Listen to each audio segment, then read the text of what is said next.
Bonjour à tous, c'est Pasqua et aujourd'hui on se retrouve pour la review de l'épisode 6 de la saison 5 de My Hero Academia. Alors avant de commencer, n'hésitez pas à mettre un pouce bleu si vous avez aimé cette vidéo et à vous abonner afin de ne pas rater les prochaines reviews.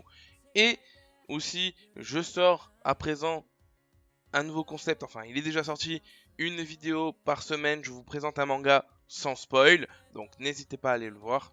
Et bah c'est parti pour la review de l'épisode. Alors, on reprend, comme d'habitude, exactement là où on s'est arrêté, avec le combat classe A, classe B et Momo Yaoyorozu contre Itsuka Kendo, je crois qu'elle s'appelle. Et bah, la fille de la seconde B qui fait des champignons de partout sur le terrain, qui a inondé le terrain de champignons et sur bah, nos héros de seconde A aussi. On voit bien entendu que Kendo avait tout préparé depuis le début. Elle avait tout prévu, plan A, plan B, mais ça on l'avait vu aussi au précédent épisode. Mais on avait vu qu'elle avait préparé bien en amont, avant de les affronter. Du coup, un des personnages de la seconde B utilise son alter. Ce personnage est assez spécial, je trouve, puisqu'il s'appelle Manga, il fait des onomatopées, et ces onomatopées se transforment, ont divers effets. Voilà. Et là, on voit vraiment l'auteur qui s'amuse avec les alters de ses personnages. Bon, on l'a déjà vu plusieurs fois, mais là, franchement, c'est un mec, il a une tête de bulle de manga. Et il fait des onomatopées, il parle et ça fait des effets différents en fonction de ce qu'il dit, quoi. C'est vraiment bizarre, c'est très étrange, mais justement c'est ça que j'aime bien dans My Hero Academia, c'est le fait que l'auteur s'amuse avec les pouvoirs, qui donne pas des pouvoirs cheatés, en tout cas pas à tout le monde, mais qu'on voit que certaines personnes ont des pouvoirs en apparence pourris, mais si on les développe bien, si on les utilise bien, ils peuvent être redoutables.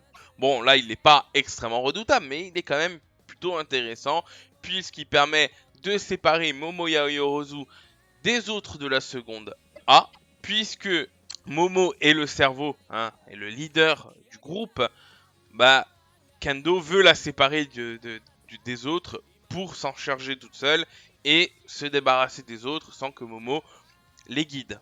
Donc Kendo affronte seul Momo Yaoyorozu. On voit que Kendo a pris le dessus sur Momo, que elle sort des espèces de boucliers pour se protéger des attaques de Kendo. Kendo, la dernière fois je me suis trompé, elle agrandit pas tous ses membres, elle agrandit juste ses mains. Et en agrandissant ses mains, elle augmente la puissance de ses frappes. Et donc du coup, elle frappe Momo pour la mettre KO. Et en fait, on voit là, ce que j'avais dit, c'est que Momo Yaoyorozu, elle avait aussi un temps d'avance.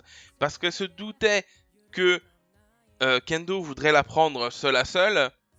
Et donc du coup, en fait, en se défendant avec des boucliers, on va dire, elle préparait un coup puisqu'elle sort un canon, un énorme canon qui tire un projectile vers nos héros qui est rattrapé par Fumikage. Et du coup, Kendo, qui avait peur un peu de ce canon, fait pour frapper Momo Yaoyorozu pour l'assommer et il se passe quelque chose, on ne sait pas quoi. On le verra à la fin de l'épisode de ce qui s'est passé à ce moment-là. Comme j'ai dit, Fumikage a récupéré ce que Momo Yaoyorozu avait envoyé. Et ce qu'elle avait envoyé, c'est des lunettes pour traquer, justement, pour voir dans l'obscurité, pour traquer les élèves de la seconde B. Et des antifongiques pour enlever, justement, les champignons du corps de Invisible Girl et de Fumikage. Et là, t'as Fumikage qui fonce vers, alors je sais plus comment il s'appelle, mais le mec en noir qui se fond dans les ombres et la femme champignon. On voit qu'il les neutralise assez rapidement, avec son attaque Black Hawk Sabbath. Bon, voilà, sa nouvelle attaque qu'il a appris apparemment chez Hawks. Donc, il les met tous les deux hors d'état de nuire. Bien entendu, Invisible Girl, de son côté, a affronté Manga, puisqu'elle le prend au corps à corps, il ne voit pas où elle est. Et là, on apprend que la femme champignon, hein, je me souviens plus de son nom, mais c'est pas grave, avait un plan en tête. Elle avait un dernier recours, c'est des champignons spéciaux qui s'en prennent aux poumons des personnes. Et on voit que, en fait, Fumikage est pris, il n'arrive plus à respirer. Et du coup, elle lâche la femme champignon et le mec noir qui va dans les ombres. Et là, donc, il est par terre, hein, il en peut plus, il n'arrive plus à respirer, il fait que tousser. Onomatopée qui se fait frapper par Invisible Girl. Invisible Girl se fait attraper par Kendo. Kendo qui s'en est sorti, hein, puisque Momoya Yorozu, avant, donc elle a tiré son coup de canon avant qu'elle se fasse assommer par Kendo. Elle a, comment dire, balancé des cordes pour attacher Kendo. Donc elle a attaché Kendo, mais Kendo a quand même réussi à l'assommer. Ça fait qu'elle se trimballe avec Momoya Yorozu et le gros canon. Donc elle a du mal à se déplacer. Mais elle arrive quand même sur le champ de bataille avec où il se trouve Manga et attrape Invisible Girl. Et la seconde B a gagné. Voilà. Tout simplement. Il s'est pas passé grand chose dans cet épisode, hein, finalement. C'est vrai que je trouve ça dommage d'avoir fait 2 épisodes pour ça. Parce que c'était l'épisode d'avant encore. Donc ouais, voilà, j'ai fini la review, hein, je donne mon avis maintenant, hein, voilà, tout simplement. L'épisode d'avant était plutôt bien rempli avec le passé de Fumikage chez Hawks et tout, très intéressant. Et c'est vrai que cet épisode, j'ai l'impression qu'ils ont rajouté des longueurs pour qu'il finisse sur ça, qu'il finisse sur la victoire de la seconde B. Et je trouve ça très dommage, parce qu'en vrai, comme vous avez vu, hein, je vous ai fait le résumé assez rapidement par rapport aux autres épisodes, et quand je l'ai fini l'épisode, je me suis dit, c'est tout. Enfin, j'avais l'impression qu'il s'était rien passé, quoi. Parce que, voilà, en vrai, on le résume assez vite, l'épisode, hein.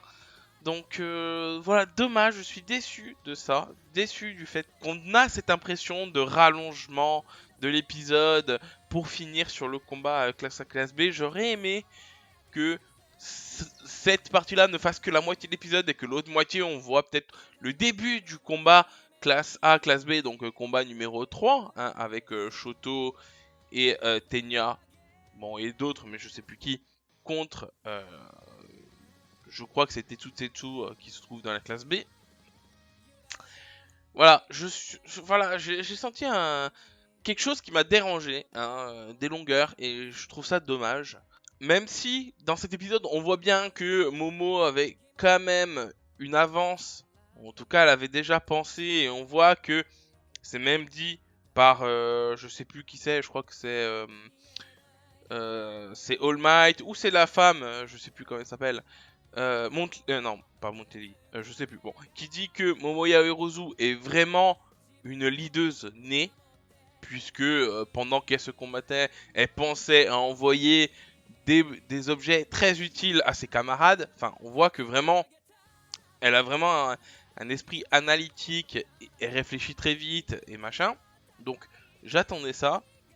Mais voilà, c'est dommage du fait d'avoir rallongé tout ça. Je pense que peut-être qu'ils auraient pu le mettre dans l'épisode d'avant.